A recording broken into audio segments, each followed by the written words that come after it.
Good morning, Dr. Oren. First, my condolences on the friendly fire incident yesterday that claimed the lives of 5 IDF soldiers. I'm sure the country is stunned. Stunned. And it's important to point out here, Hugh, as an old soldier, and I've witnessed more than one friendly fire incident, was almost the victim of several. War is fog. War is misery. And when people in the world accuse Israel of deliberately killing aid workers, they forget that well over 20% of our own casualties have been self-inflicted because of that confusion. And, so, Dr. Oren, can you please illuminate for me your response when, again, Secretary Blinken yesterday was out telling Israel how to run its war? He said, it's going to get worse if you go into Gaza. And I just don't know how a day goes by without an American telling Israel how to run its war. How do you react to that? Well, we certainly appreciate the the input, right? The advice. But at the end of the day, we're a sovereign country. Another country that can't come home. What I find interesting is the Americans are always telling us, well, we're drawing on our experience in Iraq and Afghanistan. That's just the experience that Israel wants to draw on. 2 failed wars, a retreat, and we can't fail and we can't retreat. We can't just load up a bunch of people into Hercules and Galaxy's airport and planes and go home. It doesn't work that way for us. And that's, the headline is for us.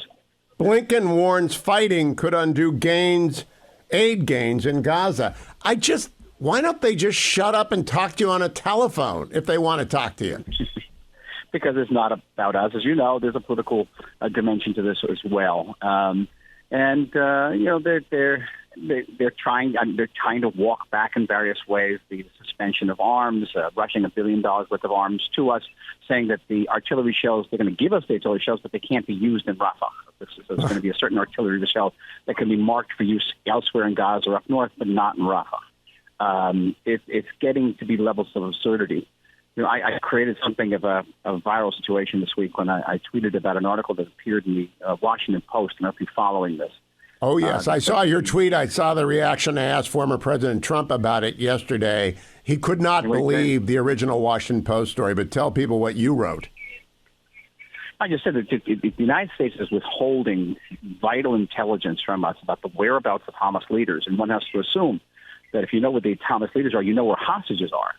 And withholding this in exchange for an Israeli commitment not to enter Rafah, that is, how should I say, not consonant with a relationship between allies. And I question whether this is still an ally who's doing this to us. Imagine if Israel was holding, he knew where bin Laden was, but we're not going to tell America unless America does X. So former President Trump was my guest yesterday for 35 minutes, and we spent a lot of time talking about Israel. His bottom line, Israel has to win. It should try and win quickly. We should not withhold intelligence. We should not withhold arms that you are our ally. And he wouldn't take advice from people who did Afghanistan the way that they did Afghanistan, sort of an echo of this. What about this winning quickly, Dr. Oren? I don't think that's possible with 300 miles of tunnels underground. I think they've got to cut off the south, the Philadelphia corridor. They've got to go into Rafah, and it's going to take a year to destroy Hamas's fighters. That's my view. I'm not a soldier, and I didn't stay at a Holiday Inn last night, but 300 miles of tunnels is 300 miles of tunnels. It's a lot, but even the Israeli army, the soldiery is complaining that the pace of the war is entirely too small, and that they want to be given a green light. They feel like they're always being held back. Now, I'm not in Gaza. I don't know, but certainly the pace has not been swift. And part of the conditions is getting Palestinian civilians out of the way. You got to move 1 million Palestinians away. That's not easy.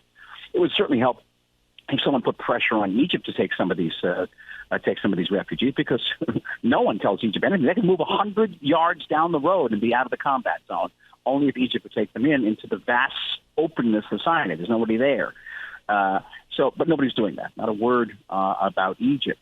And I do think that we could accelerate, we could expedite this operation as well, even given the great obstacles in front of us. But there are also considerations here, not the least of which is our relationship with the White House. Now, I'm going to go to a break here in a second, but when I come back, I got to ask you about Minister Gallant and his argument with Prime Minister Netanyahu. But very quickly, did you listen to Dan Senor's interview with the Prime Minister? Because I thought the Prime Minister made a lot of sense in his stages of the war. I listened to part of it. I heard it was an excellent interview, but I want to comment on it because I didn't hear the entirety of it. Okay. Well, what he said is, first you got to win, then you got to mop up. then you have to stay there, and they're still going to pop up like whack-a-mole for they being Hamas terrorists for a period of time afterwards. You agree with those first three phases? I do. I think that's true. The question is, what else you can do? I'm publishing an article in the Times of Israel over the weekend that's going to set out my plan for the day after. Which takes it into consideration very much what the Prime Minister said, but not just what the Prime Minister said. When do you start the podcast, Dr. Oren? We keep asking the same question. I know. I am a glutton for Israeli podcasts because they actually know what they're talking about. I'm too busy with track 2 diplomacy, very busy with track 2 diplomacy, operating behind the scenes, trying to hold things together. Dr. Oren, there are many stories that's inside baseball for Israeli politics. Defense Minister Gallant is upset with Bibi Netanyahu. Bibi Netanyahu has proposed a Gantz law on the Haredi that Gantz is now reject. What is going on inside of the War Cabinet? What's going on inside the government generally? The government would agree for the most part. This is the right-wing part of the government, not the National Unity government, which includes Benny Gantz and Eisenkot, who come from different parties, that you cannot countenance the American suggestion of moving the Palestinian Authority, even a revitalized Palestinian Authority, into Gaza in the day after scenario. The military establishment, that's the IDF, it's the Shin Bet, it's the Mossad. I disagree. They say that unless the Palestinian Authority is moved in there, then the IDF is in charge of administering 2.5 million Palestinians at a time when it's also fighting a counterinsurgency against Hamas. It's impossible. The whole thing will collapse. And the gains of the war are liable to be lost. And those are the main camps. There are a lot of camps in between. There's the hostage families. There are left-wing elements, extreme right-wing elements who want to rebuild settlements within Gaza. I mean, really, it's quite complex. But the major camps are the ones I said, the military establishment against the political echelon. And the question is there a middle road? I believe there's got to be. Now, my last question. Yossi Klein Halevi, good friend of yours. Daniil Hartman, I listen to Yossi and Daniil whenever they put up For Heaven's Sake. Yesterday, Daniil sounded defeatist. Almost like we can't ever get out of this mess. We're down in the mouth. There's a psychic problem with America. It was unnerving to me because, I mean, does anyone in Israel expect this to be over in 3 months? This is, based on our Afghanistan and Iraq experience, counterinsurgency takes 2, 3, 4 years to even get going. It's true, and we don't have the deep pockets or even the deep breaths of the United States. And the people who are fighting this war are our sons and brothers and fathers and mothers and sisters, and they go away, and the economy is going to suffer tremendously from this.